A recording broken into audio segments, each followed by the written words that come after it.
I've been on the road long enough to know that fear has a sound. It's not always a scream or a cry for help. Sometimes it's a whisper carried by cold air, trembling just enough to make your heart stop. And on that night at 3 a.m, a teen boy stepped into the beam of my headlights and whispered the words that can tear a hole straight through a man's chest. Please, Donnet, let him find me. Tell me, what would you have done if those words were meant for you? The engine of my rig idled behind me, humming like a restless beast, its warm breath rising into the freezing air. The truck stop was deserted. No lights in the windows, no footsteps around, just the wind scraping across the pavement and the distant rattle of a loose metal sign. The boy's silhouette shook as he approached. Thin, exhausted, wearing clothes too light for the cold. His hands were scraped. His cheek was bruised, and his eyes carried the weight of someone who had seen something no kid should ever have to see. He stopped just a few feet from me, staring like he needed to make sure I was real. I stepped out of my cab slowly, boots hitting the ground with a heavy thud that echoed across the empty lot. He flinched at the sound. That told me enough. This wasn't a runaway. This wasn't a thief or a kid playing games. This was someone who had been running for his life. "Who's looking for you?" I asked. His breath came out in pale clouds. "Please," he whispered again. "Just don't let him find me." That fear, raw, shaking, desperate, hung between us like a storm about to break. The road teaches you to read danger the same way sailors read the sky, and everything in me screamed that whatever this boy was running from was close. Too close. The kind of close that makes shadows feel like they're watching you. I glanced around the lot, scanning the darkness behind the dumpster, the abandoned ice machine, the cracked windows of the old diner. Nothing moved, but the silence was wrong. Heavy. Waiting. I knew one thing for certain. I couldn't leave him standing there. I couldn't climb back into the cab and pretend this wasn't happening. Sometimes the road puts someone in your path not because you're supposed to ignore them, but because you're the only person who can help. Before I tell you what happened next, I need you to understand something. Out here on the road, at this hour, people don't just walk up to a truck unless they're desperate, unless something is seriously wrong. Sometimes the only light they see is the glow of a truck's headlights. Sometimes the only person willing to stop is a stranger behind the wheel. If you believe stories like this deserve to be heard, stories that might help someone recognize danger before it's too late, then hit the like button. It helps these voices reach someone who might need them more than you think. The boy kept glancing over his shoulder toward the darkness behind the fuel pumps. Every time he looked, his entire body tensed, like he expected a shadow to break free and sprint toward him. I lowered my voice, trying not to scare him more than he already was. "What happened to you?" He didn't answer. Instead, he grabbed my jacket with trembling fingers. "Please," he whispered. He said he'd kill me if I ran. His voice cracked on the last word, dissolving into the cold air. I placed my hand on his shoulder, trying to steady him. His skin was ice cold. He must have been outside for hours, maybe longer. "You're safe for now," I told him, "but you need to tell me who you're running from." The boy shook his head violently. "I can't," he said. "If I say his name, he finds me." Superstition? Trauma? Or did this man truly have a way of making his presence felt even when he wasn't there? I didn't know, but I wasn't about to let fear decide this kid's fate. A sudden clang echoed across the lot, metal striking metal. The boy froze, breath catching in his throat. His eyes locked onto the far edge of the station, where the shadows thickened around an old, broken-down pickup truck. I followed his gaze. Nothing moved, but the dread in his eyes told me something was there, or someone, the kind of someone who hunts in silence. I stepped in front of the boy, shielding him from the direction he was staring. My boots grounded themselves in the gravel. The road hardens you over time, but it also sharpens your instincts. And mine were screaming that the night wasn't done testing us, not by a long shot. The boy clung to the back of my jacket as if letting go meant dying right there on the pavement. I could feel his fingers trembling through the fabric. "We need to get inside the cab," I said quietly. "You'll be safer there." But he shook his head, eyes locked on the empty space near the pickup. His breathing quickened. "He's here," he whispered. "I know he is." The conviction in his voice sent a chill through me, colder than the wind cutting across the station. I opened the passenger door slowly, making as little noise as possible. The hinges creaked, and the boy flinched again. I helped him inside, shutting the door with a soft click. For a moment, I just stood there, listening to the night breathe. The highway hummed faintly in the distance, but everything around the truck stop was dead silent. Too silent. Silence like that only happens when something nearby demands it. I circled around the rig, scanning every inch of the lot. The neon sign flickered above me, its buzzing cutting through the quiet like a nervous heartbeat. My headlights cast long shadows across the pavement, stretching out over the cracked concrete until they drowned in the darkness beyond. Nothing moved, but I felt eyes on me, the kind of stare that digs into your spine, cold and patient. When I climbed into the cab, the boy had curled himself into the corner of the seat, arms wrapped around his knees. His face was pale, lips trembling, eyes darting across the windshield as if searching for shapes hiding in the night. I didn't start the engine yet. Instead, I looked at him and said, "Talk to me. I can't help you unless I know what's happening." He swallowed hard. Eyes filling with tears, he tried to blink away. "He's not my dad," the boy whispered. He pretended to be. My mom believed him. I did too at first. But he's not who he says he is." He paused, voice cracking with something deeper than fear. "He said I belong to him now, that he bought me." The words fell into the cab like stones, heavy and suffocating. And for a moment, all I could hear was the faint ticking of the engine cooling. For a moment, I couldn't breathe. Not because of the cold, not because of the danger lurking outside, but because of the weight of those words. Bought me. No kid should ever have to say something like that. I turned toward him slowly, trying to keep my voice steady. "What do you mean?" "Bought you." His eyes stayed fixed on the windshield, unfocused, like he was watching memories instead of the empty parking lot. "He paid my mom's debts," the boy whispered. "Said he'd take care of us, but he only wanted me." The cab felt smaller with every passing second. I could smell the mix of diesel and winter air seeping in through the vents, grounding me just enough to stay calm. The boy kept talking, but his voice was fading, like he was slipping in and out of the present. He locked me in the house for days, said I needed to learn how to listen, said the world was full of people who'd hurt me, and only he could protect me. His shoulders shook. But he was the one hurting me. I clenched the steering wheel, fighting the urge to storm out of the truck and hunt the man down myself. I'd seen bad people on the road, thieves, drunks, angry men with more fists than sense. But this was something darker, something calculated. "How did you get away?" I asked. His eyes flicked to mine for the first time since he'd climbed into the cab. "He passed out," he said. I crawled out the window. I ran until I couldn't feel my legs. I thought I lost him. But when I saw that pickup, his voice shattered. He followed me. He's been following me for hours. I scanned the mirrors again. Nothing. No movement. No headlights approaching. Just the heavy blanket of night pressing against the glass. But fear like his doesn't come from imagination. It comes from experience. From survival. "Listen to me," I said quietly. "As long as you're in this truck, he's not touching you. Not tonight. Not ever again." The boy's breath stuttered, and for a moment I saw a flicker of something fragile. Trust. Hope. Then a faint metallic tap echoed from outside the rig, a single light sound.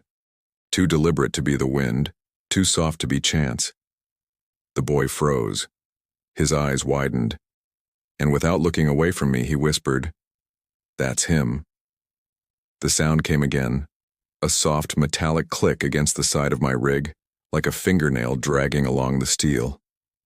Slow, intentional. My pulse hammered in my ears, but my face stayed calm. Panic is a luxury a trucker can't afford on nights like this. I reached across the cab and turned off the interior lights with a quiet snap. Darkness swallowed us instantly, leaving only the faint glow of the dashboard. The boy slid lower in his seat, pulling his knees to his chest, his breath shaking so hard I could almost hear his ribs tremble. I leaned forward, peering through the windshield, scanning every inch of the lot. The world outside looked still, but stillness can lie.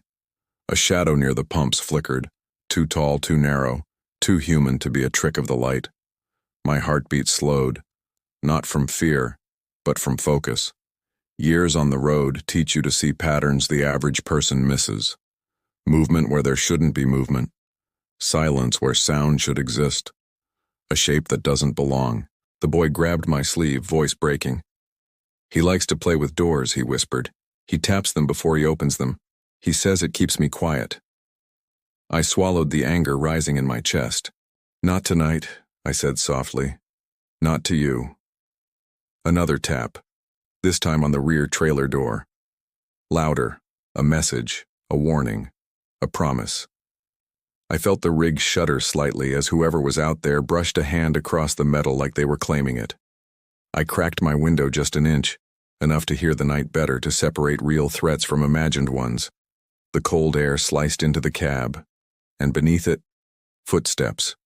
Slow, deliberate, circling the truck. Gravel crunching under heavy boots. Not the steps of someone lost or confused. The steps of a man who believed he had the right to approach any door he pleased. The boy pressed his forehead against his knees, rocking back and forth. "He found me," he whispered. "I knew he would. I knew it." I lowered my voice until it was barely more than a breath. "Look at me." He lifted his head, eyes wet, terrified. "He's not taking you," I said. "Not from me. Not from this truck. Not tonight. I promise." The footsteps stopped outside the passenger door, right beside the boy, and a shadow darkened the glass. A deep voice slid through the cold like a blade. "Open the door, kid. You know you belong to me." The boy buried his face against the seat, his entire body trembling as the man's voice seeped through the door like poison. I kept my breathing steady, letting the darkness inside the cab work in our favor. "Don't answer him," I whispered. The boy nodded without lifting his head. Outside, the man dragged his fingertips across the glass, slowly, scraping a line so sharp I could feel it in my teeth. "You think that trucker can protect you?" he murmured. "He doesn't know what you did. He doesn't know what you are." I clenched my jaw. Manipulation, gaslighting, the kind of psychological chains people like him use to keep their victims tied down long after the bruises fade. I pushed open my door quietly and stepped out, boots hitting the ground with a firmness that cut through the night. The cold hit me immediately, biting through my jacket, but I didn't stop. I walked around the rig until I reached the passenger side. The man was still leaning toward the window, breath fogging the glass, his hand resting on the door handle like he owned it. He didn't hear me approach, not until I spoke. "Step away from the truck." He jerked around, surprise flickering across his face before melting into annoyance. Not fear, annoyance. As if I were interrupting something that belonged to him. "This doesn't concern you, driver," he said, straightening his coat. His eyes were cold, calculating. "The boy's coming with me. He always does." He reached for the passenger door again, fingers curling around the handle like a lock clicking into place. I stepped closer, closing the distance between us until my shadow fell over him. "He's not going anywhere with you," I said. My voice didn't rise. It didn't need to. Some truths carry their own weight. The man smirked, the kind of smirk that comes from a lifetime of getting away with things. "You don't know what he is," he repeated. "You don't know what I've done for him." His eyes narrowed. "And you don't know what I'll do to keep him." In the dim light of the truck stop, his features twisted, not with anger, but with certainty. Certainty that he still controlled the narrative, that he still had power, that he still had ownership. He leaned in, his voice barely above a whisper. "You can't save him." The boy, watching through the windshield, pressed his palms against the glass, eyes wide, pleading without a sound. And that was all I needed. I took one step forward, forcing the man back. "Watch me," I said. He stumbled back a few steps, boots scraping across the gravel, surprise flaring across his face for the first time. Not fear, not yet, but surprise. Like the idea of someone standing between him and the boy simply did not register as possible. Men like him believe the world bends around their footsteps. They believe their victims are bound to them by invisible chains. But on that night, in that cold, empty truck stop, those chains snapped. He straightened his jacket again, posturing, trying to reclaim control through swagger alone. "You don't understand," he said, jabbing a finger at my chest. "That kid is dangerous. He lied to you. He lies to everyone. He needs discipline. He needs someone who is not afraid to break him in if he steps out of line." My fists tightened, not from fear, but from the kind of anger that comes from hearing cruelty wrapped in justification. I didn't answer. I didn't have to. The boy's trembling silhouette in the cab said everything he couldn't. The man took a step forward, lowering his voice. "You think you're saving him? You're ruining him. That boy's nothing without me. Nothing." His words echoed off the metal side of my trailer like a warning shot. I stepped in front of the passenger door, blocking his path completely. He glared at me, jaw tightening. "Move," he demanded. "He's mine." That single word, mine, was enough to cut through the cold and ignite a fire in my chest. The road teaches you many things, but nothing more important than this. People are not possessions. I leaned in close, letting him see the steel in my eyes. "That boy doesn't belong to you," I said. "He's not an object. He's not a debt. He's not some broken thing you get to keep." My voice dropped even lower. "Not tonight. Not ever again." For a moment, the facade cracked. Something dark and twitching crept into his expression. Rage tangled with panic. The kind of panic a predator feels when his prey suddenly slips beyond reach. Then he snapped. He lunged at me, swinging wild, desperate, uncoordinated punches fueled by obsession and loss of control. But I'd been expecting it. I sidestepped, grabbed his arm, and shoved him back with the weight of someone who spent years hauling tons of steel across the country. He crashed into the side of my trailer, breath exploding from his lungs. He staggered forward again, but this time only managed a weak, broken swing. He wasn't a monster. He was just a coward who'd finally met resistance. He leaned against the trailer, clutching his side, his breath coming in shallow, angry bursts. For a moment, it looked like he might charge again, but then his eyes flicked past me, toward the cab. The boy was watching, his face pale, eyes wide, pressed against the glass. The man saw it too. The fear, the distance, the shift. That's when something changed in him. Not remorse, not regret, just realization. Realization that the leash he thought he'd wrapped around that kid's life had finally snapped. "You think he's some innocent little victim?" He spat, his words slurred with bitterness. "Kid like that, he attracts trouble. He makes it worse. He always has." He laughed, ugly and hollow. His own mother couldn't control him, couldn't pay her bills. I did. I took them in, I gave them a home, and this is how he repays me. The boy flinched, even from inside the cab. Guilt, confusion, years of twisted logic colliding in his mind. Abusers don't just break bones, they break truth. I stepped closer, my voice steady, cutting through the night. "You didn't save them," I said. "You bought control. You didn't give him a home. You turned that house into a prison." His eyes narrowed, jaw grinding as the words sank in. "For men like him, being exposed is worse than being hit. You don't know anything about us," he muttered. "You don't know what he's done." But even as he spoke, his gaze kept drifting back to the boy, the one person whose belief in him was slipping away with every passing second. I turned my head toward the cab and met the boy's eyes through the windshield. "You hear me?" I said, loud enough for both of them. "This isn't your fault. None of this is." The man stiffened. "Shut up," he snapped. "You don't talk to him. You don't tell him that." That panic in his voice? That was fear. Fear of losing the story he'd been writing for years. Fear of losing ownership over the narrative, over the kid, over the lies he'd built to prop up his ego. The boy swallowed hard, hands still pressed to the glass. His lips parted, and for the first time since he'd climbed into my truck, his voice rose enough for both of us to hear.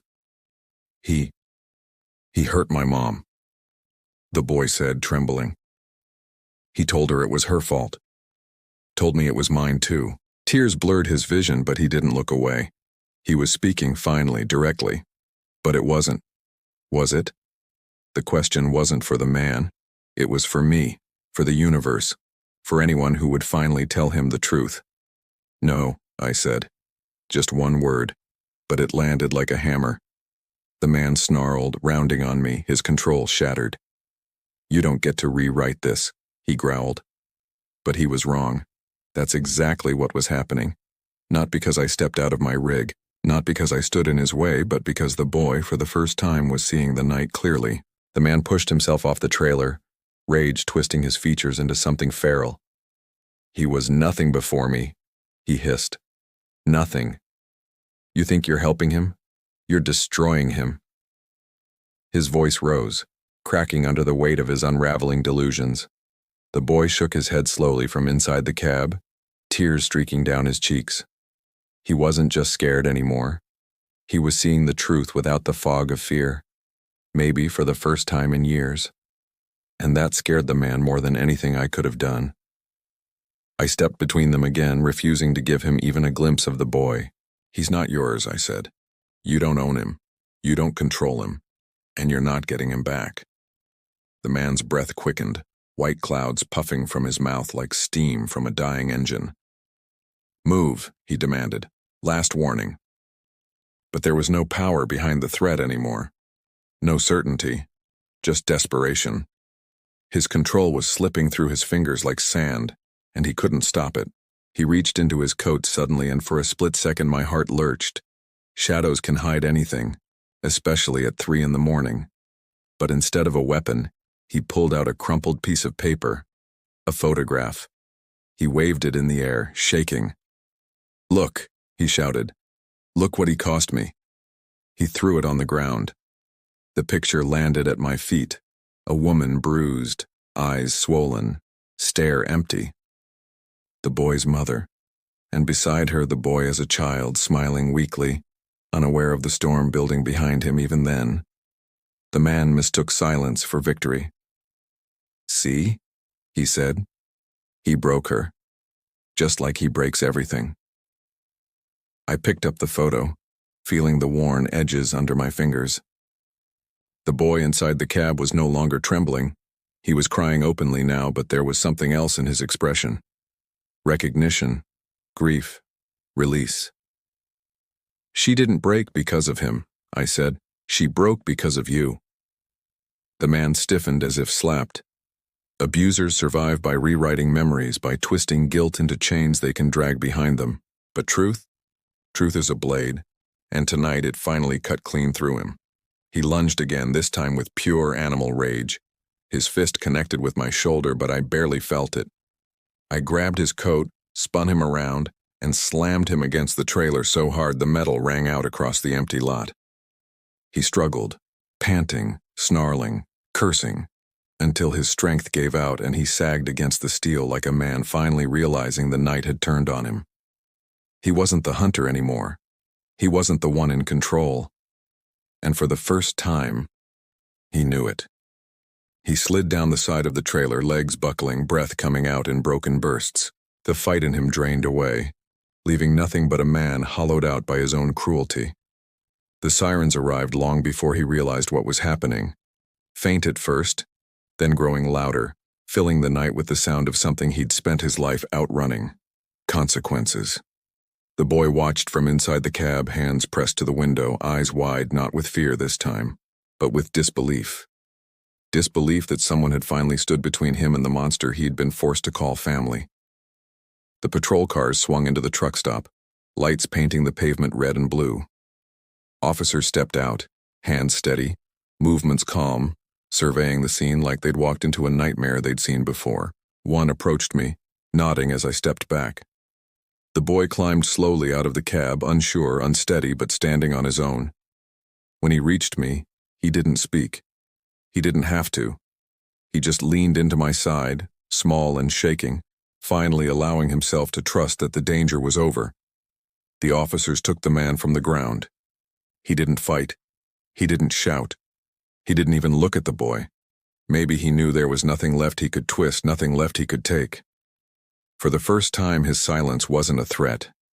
It was surrender. They placed him in the back of the patrol car, and as the door closed, it felt like the night itself exhaled, releasing a tension that had been choking the air ever since the boy whispered those first desperate words. The officer who had spoken to me earlier nodded again before leading the boy to the second patrol car. "You did good," he said quietly.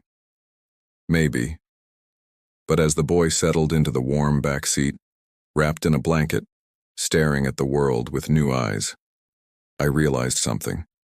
It wasn't about doing good. It was about showing up, being there, being the one person who didn't walk away. The road teaches you that sometimes the smallest choice, stepping out of the cab, listening, standing still, can save a life.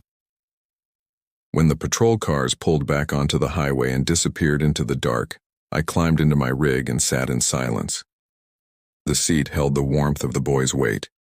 The cab was still filled with the echoes of his shaking breath.